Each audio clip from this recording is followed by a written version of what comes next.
स्वागत है दोस्तों आप सभी का फिर से एक नई वीडियो में। दोस्तों आज का ये वीडियो दोस्तों क्लास 10th के सभी विद्यार्थी के लिए बहुत ही मोस्ट इंपॉर्टेंट वीडियो रहने वाला है, ठीक है। क्योंकि दोस्तों आज के इस वीडियो में हम लोग जो है आज आपका जो वीकली टेस्ट होने वाला है किस चीज़ का, तो साइंस सब्जेक्ट का, ठीक है। तो इसके लिए दोस्तों हम लोग जो बहुत मोस्ट इंपॉर्टेंट क्वेश्चंस को आज की इस वीडियो में लेकर आए हैं, ठीक है, जो आपके एग्जाम के लिए बहुत ही मोस्ट इंपॉर्टेंट है, ठीक है। क्लास 10 साइंस का एग्जाम जो है आज वीकली टेस्ट का होने वाला है, ठीक है। इसके लिए बहुत इंपॉर्टेंट क्वेश्चंस को आज की इस वीडियो में हम रखे हैं, ठीक है। तो चलिए दोस्तों बिना देर के वीडियो को स्टार्ट करते हैं और एक एक प्रश्न को आप अच्छी तरह से देखिएगा और याद कीजिएगा, ठीक है। सबसे दोस्तों जो पहला प्रश्न है आपके लिए है, ठीक है, क्या पूछा गया है कि किसी बिंब का अवतल दर्पण द्वारा, ठीक है, किसी बिंब का अवतल दर्पण द्वारा प्रतिबिंब आभासी सीधा तथा बिंब से बड़ा पाया गया तो वस्तु की स्थिति क्या होनी चाहिए, ठीक है। सबसे पहले मैं आपको ग्राफ की सहायता से समझाने का प्रयास करूंगा, ठीक है, और आप समझने का प्रयास करिएगा, ठीक है। ये आपका कौन सा मिरर है, तो ये आपका अवतल दर्पण है, ठीक है। ये रहा है आपका अवतल दर्पण और ये इसको हम लोग कहते हैं मुख्य अक्ष कहते हैं, इसको हम लोग पी कहते हैं, जिसको पोल कहते हैं, इसको हम लोग सी कहते हैं, ठीक है, केंद्र, और ये आपका है एफ यानी कि फोकस। दोस्तों क्वेश्चन से में पूछा गया है कि अगर अवतल दर्पण द्वारा बना प्रतिबिंब आभासी सीधा तथा बिंब से बड़ा होगा, ठीक है। तो दोस्तों अगर हम लोग फोकस और एफ यानी कि फोकस एफ और पी पोल के बीच में अगर हम लोग कोई वस्तु को रखते हैं, ठीक है, तो ये दोस्तों बिंब से बड़ा बनता है, ठीक है। जो यहाँ पर दिख रहा है इससे बड़ा वस्तु बनेगा, ठीक है। और ये कैसा बनेगा, तो ये सीधा भी बनेगा और साथ में आभासी भी बनेगा।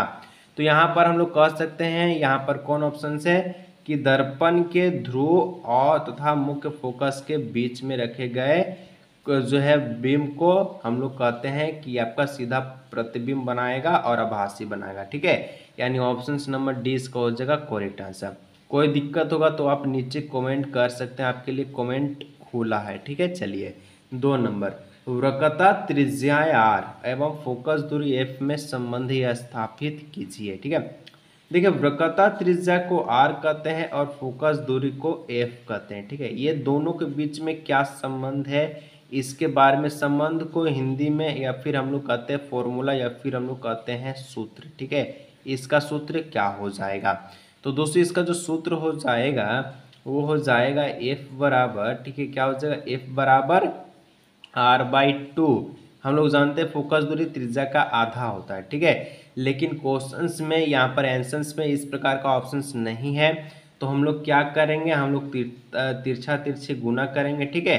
तो यहाँ पर हो जाएगा r बराबर 2f, ठीक है, क्या हो जाएगा r बराबर 2f, यानी कि जो वक्रता त्रिज्या r जो होगा वो फोकस दूरी के क्या होगी, दोगुनी होगी, ठीक है। यहाँ जो ऑप्शन नंबर जो बी दिख रहा है ये ऑप्शन नंबर बी आपका हो जाएगा करेक्ट आंसर, ठीक है। चलिए आगे दोस्तों बढ़ते हैं 3 नंबर, जब प्रकाश किरण जल से हवा में तिरछी प्रवेश करती तो प्रकाश की किरणें मुड़ती है, कैसे मुड़ती है, ठीक है। समझने का प्रयास कीजिएगा, थोड़ा ग्राफ से समझाने में अच्छा लगता है, ठीक है, और आपको समझ में भी आएगा, ठीक है। यहाँ पर दोस्तों 2 गो आपका क्या है, तो विरण है, ठीक है। यहाँ पर दोस्तों ये एक आपका जल है, ठीक है, और यहाँ पर एक आपका यहाँ ऊपर वाला में हम लोग हवा मान लेते हैं, ठीक है, और नीचे वाला में हम लोग जल मान लेते हैं, ठीक है। चलिए जल का अपवर्तनांक होता है 1.33, ठीक है, और हवा का अपवर्तनांक होता है 1, ठीक है। अगर दोस्तों किरण हवा में आएगा तो यहाँ पर कैसे जाएगा, तो यह अभिलंब से दूर भागेगा, ठीक है, अभिलंब से दूर भागेगा, ठीक है। यानी कि अभिलंब से दूर ऑप्शन नंबर 20 का हो जाएगा करेक्ट आंसर, ठीक है। जैसे ही दोस्तों किरण आएगा सघन मार्ग से विरल माध्यम में जाएगा तो ये अभिलंब की दूर भाग जाएगा, यानी ऑप्शन नंबर इसका हो जाएगा बी करेक्ट आंसर, ठीक है। चलिए आगे दोस्तों बढ़ते हैं 4 नंबर क्वेश्चन की ओर। 4 नंबर क्वेश्चन कह रहा है अवतल लेंस से सदैव प्रतिबिंब बनता है, ठीक है।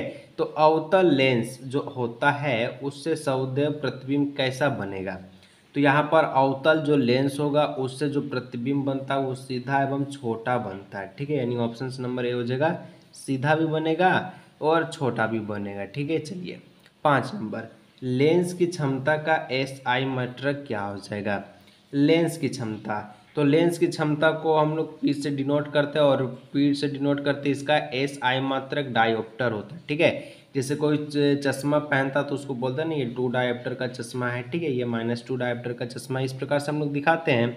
यानी ऑप्शन नंबर डी हो जाएगा डायोप्टर, ठीक है, जिसको हम लोग इस प्रकार से इंडिकेट करते हैं डायोप्टर, ठीक है। चलिए आगे दोस्तों बढ़ते हैं हम लोग नेक्स्ट 6 नंबर, ठीक है। अगर दोस्तों क्वेश्चन समझ में आ रहा है, वीडियो में अच्छा लग रहा है, लाइक के जरूर से कीजिएगा, ठीक है, और शेयर सब्सक्राइब जरूर से कीजिएगा, ये आप पे निर्भर करता है, ठीक है। चलिए आगे दोस्तों यहाँ पर समतल दर्पण द्वारा प्रतिबिंब बनता है, तो समतल दर्पण द्वारा प्रतिबिंब कैसा बनता है, तो आप सुबह सुबह स्कूल जाने समय, ठीक है, अपना चेहरा को जो है शीशा में ऐनक में देखते हो, इस प्रकार का दर्पण जो कि समतल दर्पण होता है, ठीक है, यहाँ पर आप रहते हो और यहाँ पर आपका चेहरा बनता है इसके पीछे।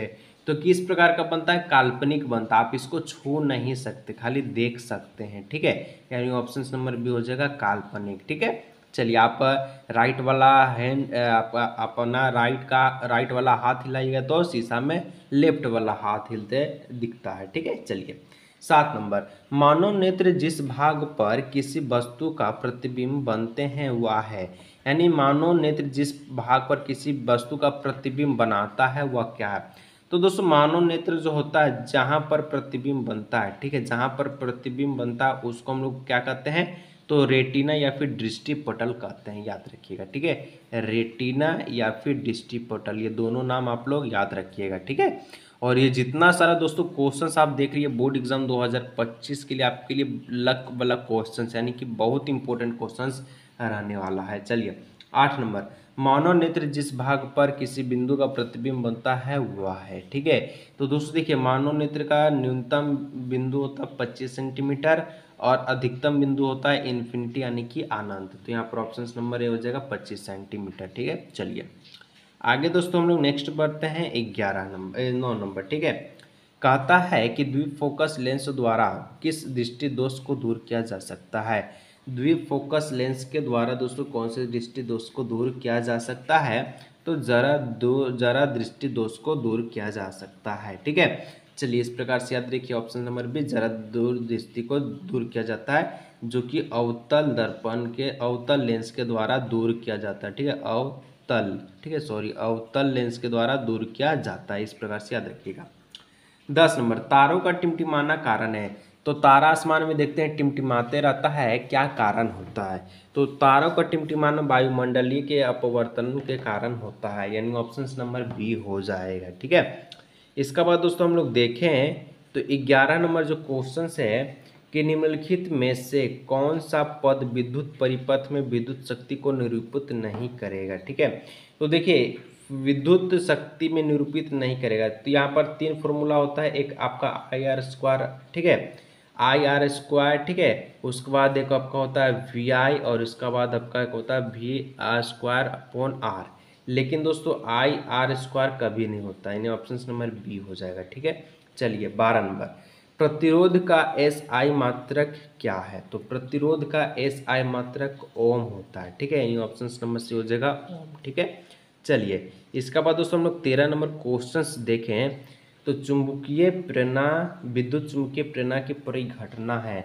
तो विद्युत चुंबकीय प्रेरणा की परिघटना होता है कुंडली तथा चुंबक के बीच अपेक्षित गति के कारण कुंडली के में प्रेरित विद्युत धारा उत्पन्न करना, ठीक है।